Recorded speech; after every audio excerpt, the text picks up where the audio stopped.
Welcome everybody to my October 2020 Planetarium show, and we've set the date to the 1st of October. I'm going to give you a tour through the night sky and the objects that you could find there. Now obviously things like the moon will change their position during the month to come, but this is fairly representative for the planets and of course the constellations throughout the month.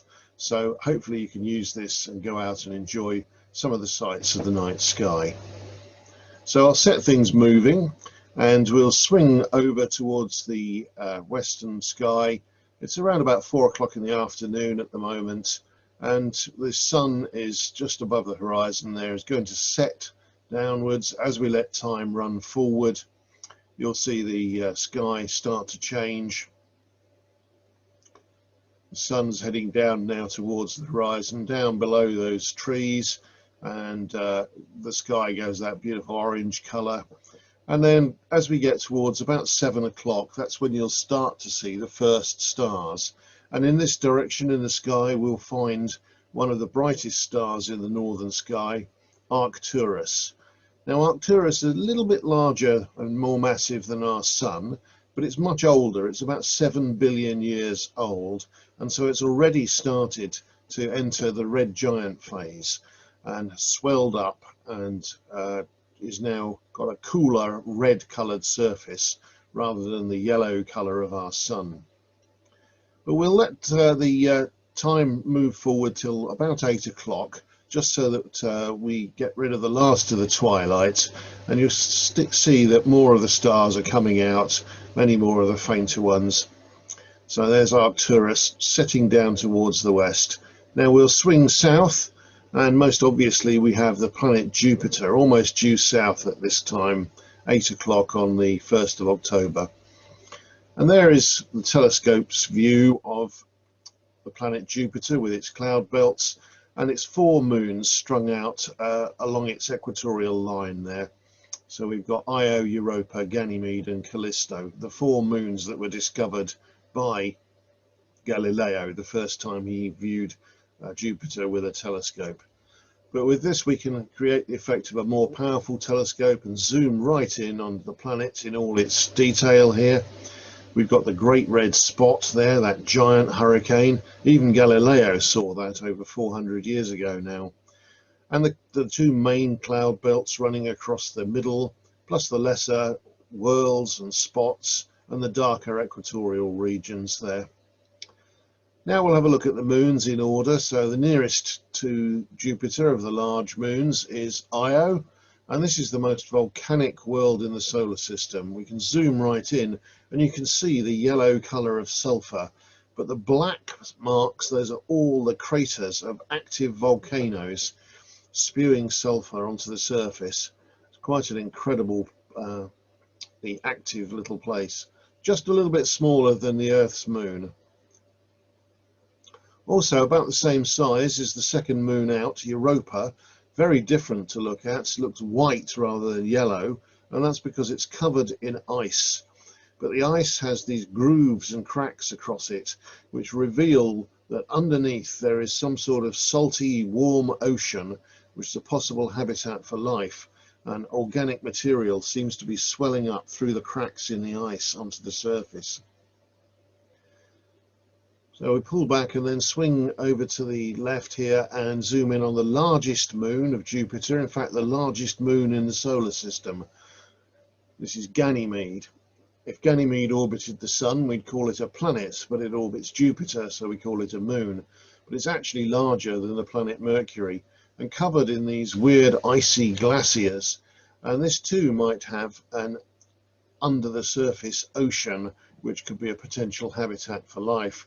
So both Europa and Ganymede, good candidates for further exploration with space probes. This is the 4th moon, Callisto, and this has a very old surface covered in craters, so it's not an active geological world like the innermost 3, and that's all because they're closer to Jupiter and they're locked in a tidal tug of war with each other, whereas Callisto is minding its own business further out. So we'll pull back away from Jupiter. You can see the Milky Way running down to the horizon there. But just to the left of Jupiter, we've got another very bright object, and that's the planet Saturn, next out beyond Jupiter. And when we zoom in, this is the sort of view that a small telescope will give you of Saturn with its body of the planet and the rings, and some of the moons around it: Titan, Iapetus, Rhea, Dione, the four largest ones that we tend to be able to see, sometimes Tethys as well, so that makes 5. And then quite a few smaller ones which you need more powerful instruments to pick up, like Enceladus and Mimas there just outside the rings, and a host of smaller moons. There's well over 70 moons of Saturn being discovered now. And of course the rings are the star of the show. They're made of thousands and millions of small particles, from grains of dust up to lumps of ice the size of cars, all orbiting around Saturn separately. Now this is the largest moon of Saturn, called Titan, a very interesting object in its own right. And again, it's a planet-sized moon. It has its own atmosphere that's even thicker than our own, but full of organic smog. And when they dropped the Huygens probe onto the surface, they got some photographs beneath those cloud layers, revealing all sorts of interesting features like lakes and rivers and snow. But the snow and the contents of the rivers, it's all made of methane, natural gas, rather than water. So now we're looking directly overhead, and we're looking at the constellation of Cygnus the Swan. And the stick diagram shows the long neck and the wings spread out either side. This really does look like what it's supposed to in the sky. So there's the swan all laid out. Now the body of the Milky Way runs right down along the neck of the swan, so there's lots and lots of stars and interesting star clusters and nebulae in this area. One of my favorites is this one, the Veil Nebula. And this could be a little bit difficult to track down unless you have the right equipment, and for that you probably need maybe an 8 or a 10-inch diameter telescope. But crucially, unless your sky conditions are perfect, you need a special filter called an oxygen-3 filter, which will pick out the radiation from ionized oxygen away from all of the background and reveal the structure of what is an expanding shock wave of material from a star that blew up several thousand years ago. Also in Cygnus is another nebula called the Crescent Nebula. For obvious reasons, it's crescent shaped. And in the center is a very, very bright star. That's a Wolf-Rayet star, 100 times the mass of the Sun. This is the Hubble Space Telescope view that we've gone over to now. And these very, very large stars blow their outer layers away, revealing the inner helium cores of them. And so their spectrum shows the lines of helium very strongly, rather than the more common hydrogen. But they won't live very long. Huge stars like that tear themselves apart and blow up as supernovae in just 1 million years, which is nothing in astronomical terms. Now also in Cygnus we find a much larger nebula, the North American Nebula, so called because the outline of part of it there looks like it's got the Florida and the Gulf of Mexico in the dark region. Here's the Hubble Space Telescope view. Imagine the United States and Canada tipped over on its side. It very much shows that sort of shape. Lots and lots of glowing gas. The red color here is the characteristic color from hydrogen gas glowing in these huge clouds all along the structure of the Milky Way there. And it's these regions that go on to form new stars, as we shall see later. So we'll move away from the North American Nebula down to the other end of Cygnus and zoom right in on the star that marks the beak of the swan, Albireo. And if you zoom in far enough, you realize it's actually a pair of stars, a double star system. You can see the two components. One of them looks blue and the other one looks orange, and they're a very good color contrast. You can even see that with binoculars. But just below Albireo, we've got a rather interesting alignment of stars. It's just a chance alignment called an asterism, but it looks like an upside down coat hanger in the sky, doesn't it? In fact, all those stars are at different distances, so it's just a matter of perspective that we see this rather familiar looking outline sitting there in the sky. Over to the left, we find the Dumbbell Nebula, one of my favourites. This is a star like the Sun, but older, that has reached the end of its life and is now puffing off its outer layers. And you can see the gas and dust has emerged from the centre there and is creating a red shockwave as it collides with the hydrogen of interstellar space. Our Sun will do that in about 5,000 million years' time as it's run out of fuel. Now we've swung left and into the constellation of Andromeda. It's made up out of a line of 4 bright stars there and a few lesser ones off to the side, and is supposed to represent Andromeda the maiden in the sky there with her arms out. Very prominent at this sort of autumn time of year, and also contains the very famous Andromeda galaxy. This is our nearest neighbour galaxy. We live in the Milky Way galaxy, and this is the Andromeda galaxy, 2.5 million light years away from us, and containing around about 1 trillion stars.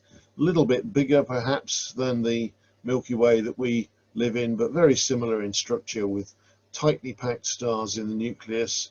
There we've switched to the Hubble Space Telescope view, and the dark dust lanes where new stars are being born. This fuzzy object off to the side, this is one of its daughter galaxies, a dwarf galaxy that in its own right that's orbiting around the Andromeda galaxy. This is very common. We have several small galaxies like this that orbit the Milky Way. Here's another of Andromeda's companions, M110, and this is again another dwarf galaxy. The ones that orbit the Milky Way we usually refer to as the Large and Small Magellanic Clouds, because they were discovered by Magellan and are visible in the southern hemisphere. So there, we'll pull back away from the Andromeda galaxy, but that's not the only galaxy to be seen in this part of the sky. Also quite nearby, just 3 million light years away from us, is the Triangulum galaxy. It's the 3rd largest member of our local group after the Milky Way and Andromeda, but about 1/10 the number of stars, so it's quite a big drop in size. Very nice view of the spiral arms there, whirling away from that central bright, tightly packed nucleus. So we'll pull back from Triangulum and just pick out 1 or 2 other objects in this part of the sky while we're here.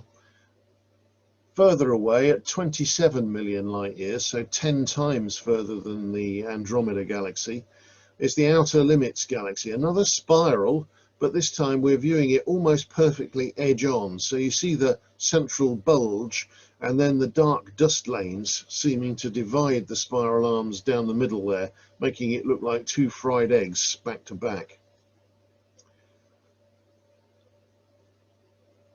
So we've finished with Andromeda now,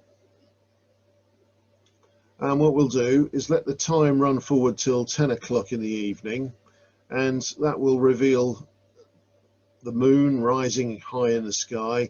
There's a satellite going across the screen there. This Planetarium software that I use knows about the satellites quite nicely.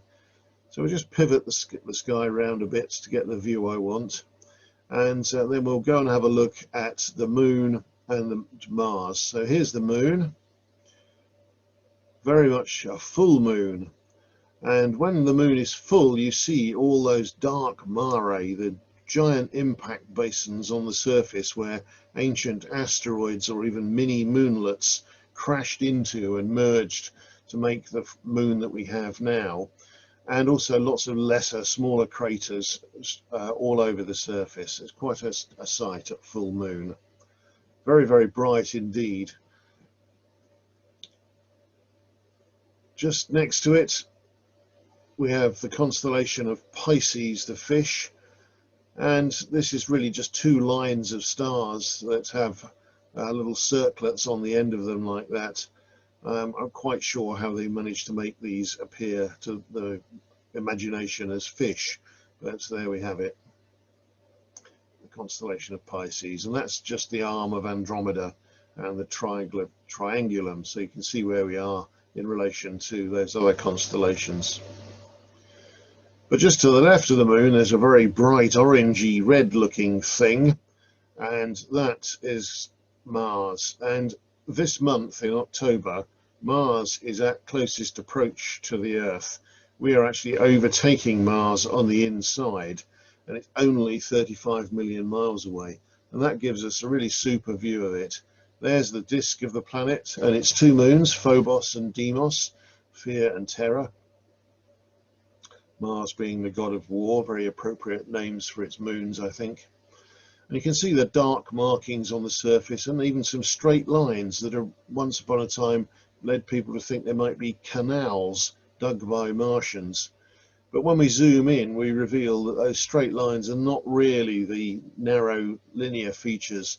They're just rows of other objects that the eye can pick up on. You can see the South Polar Cap there at the bottom where there's some ice, and a large volcano up near the top there. Very interesting features on the surface of Mars. So we'll pull back away. We can see Mars and the moon there, very bright. I shall definitely be looking and photographing Mars while it's in its best position. But just also in the constellation of Pisces, we have another planet, and that's the planet Uranus. And here it is, the pale greeny coloured disk easily shows up with a powerful telescope. The one that I use in my observatory is a 14-inch reflector, which is a very, very nice instrument to have, and shows up all these objects extremely well. You can also pick up the moons there, Titania, Oberon, and the others that all orbit around. There's 5 of them that are generally within the realm of being visible to amateur astronomers. But on the disk itself of the planet, all you really see is this atmospheric haze, giving it this greenish blue color, and really can't see any features on that at all. So we'll pull back away from that, and obviously to the right there we have Mars, and to the left the star cluster, the Pleiades. But we're going from Pisces over to Aquarius, just to the east, sorry, to the west, in fact, getting my directions the right way round. And this is the stick diagram. Here is Aquarius, the water carrier. And you can see Pisces, the fish, there on the screen as well, just off to the left. And we've come to look here because there's yet another planet on show. This really is a parade of planets at the moment, all neatly lined up across the sky. And this is the most distant planet that we've discovered in our solar system, now that Pluto has been demoted.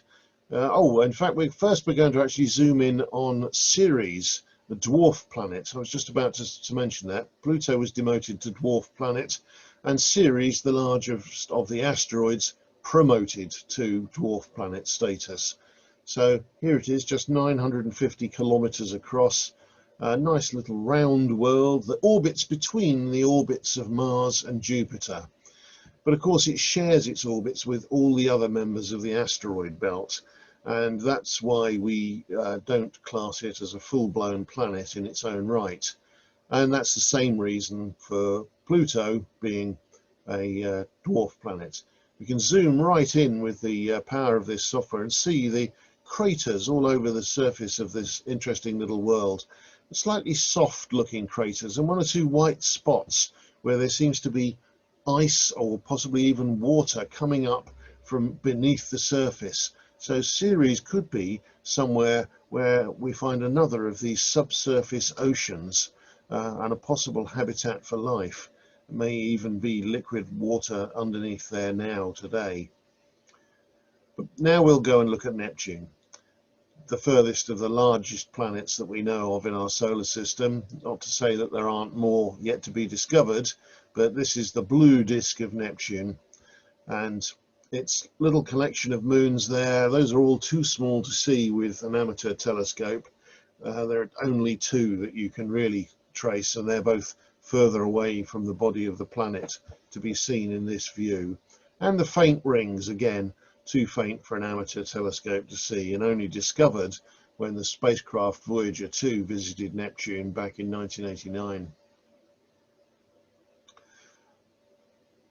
Shown on the screen here, we have the large moon, though, Triton, that you really can see. This was discovered almost a few days after the planet was found in its own right, because it is a big moon. It's one of these planet-sized moons, and covered in interesting markings. The hemispheres of it look different.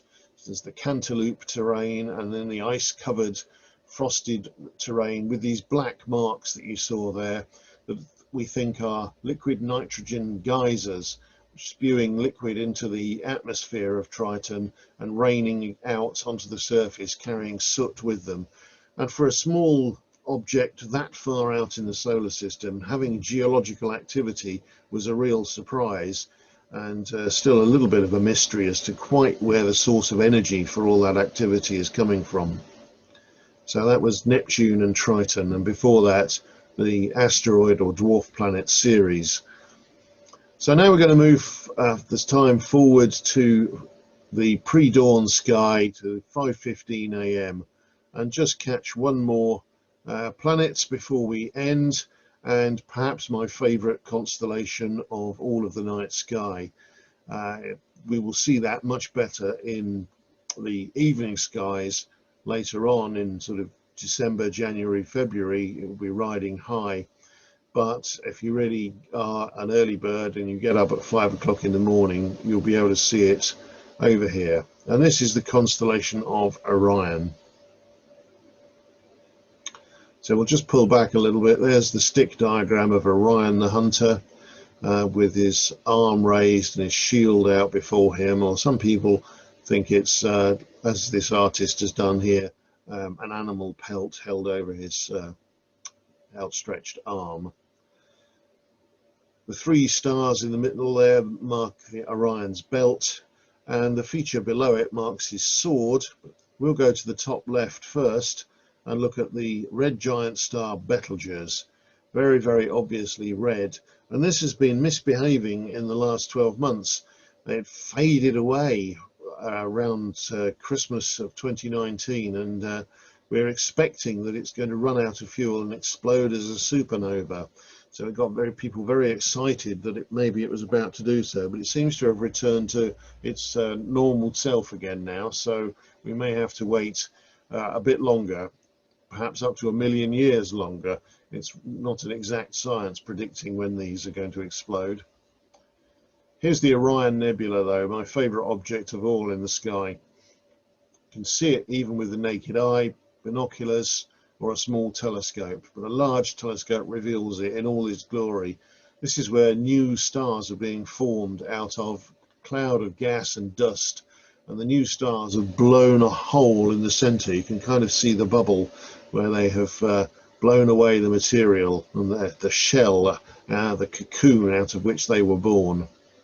Just above and right next to the left-hand star of Orion's belt, we've got another very interesting region of gas and dust, and we'll zoom in on that to show you in more detail, but just there's the wide view. Here we go, we zoom in, and this is the Horsehead Nebula, which is a dark finger of cold gas and dust swirling up to give that seahorse-like shape in front of some red glowing hydrogen gas. And then at the top of the screen there we've got the Flame Nebula as well, another star forming region. Orion is absolutely packed with all sorts of interesting nebulas and clouds of gas and dust that come in different shapes and sizes. Here's another one. This one, the gas is glowing blue, and we can see the cold dark dust lanes swirling in front of it, and they are obscuring a very bright blue star, and the blue light that we see is bouncing back to us in what's called a reflection nebula, coming from the hot young star that was born out of that material. So there's a few of the objects in Orion the Hunter. Now we'll just swing left, and here we have the last object on our tour, and that's the planet Venus. So we'll zoom right in on that, and you'll see that it's got a sort of half moon, maybe slightly gibbous shape at the moment, and pointing downwards towards the east with the lit side. We're seeing only the cloud tops. Venus's atmosphere is 100 times more dense than our own, and the temperature on the surface is 450 degrees centigrade, caused by an enormous runaway greenhouse effect, with all of that atmosphere, mostly carbon dioxide, trapping the heat. But recently got into the news because it was discovered that phosphine, pH3 to give it its chemical formula, was discovered in those clouds, and that is possibly a signature of some form of life living in the clouds of Venus. So that's a brand new discovery just in the last month, and I wonder if that will be borne out, or whether that's just going to turn out to be some natural process that's led to the formation of this weird chemical phosphine. So we've pulled back to the wide view now, and we're coming to the end of the planetarium show. I'm just going to allow time to run forward, and you'll start to see one or two moving objects again. Those are satellites crossing the sky. If you did look out at 8 p.m. on the 1st of October, you would probably see the International Space Station going across. But here we are, the sun's now coming up, and we're coming to the end of the planetarium show for this month.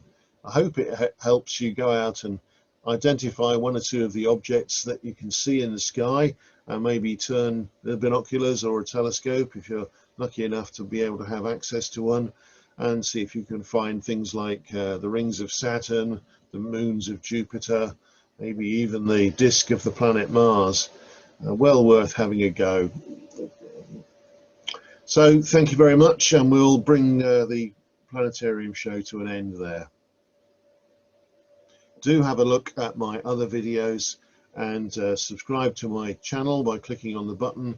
That will get you notification of when new ones appear onto the internet, and so you won't have to go searching for them. Thanks very much.